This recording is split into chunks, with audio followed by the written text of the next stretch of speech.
How long have you been welding? Just about 3 months.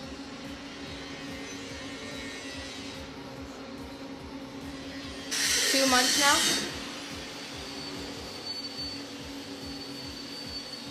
6 weeks.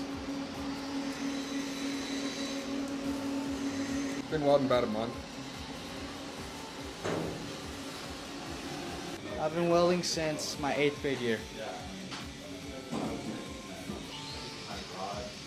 Just the 5 months I've been here.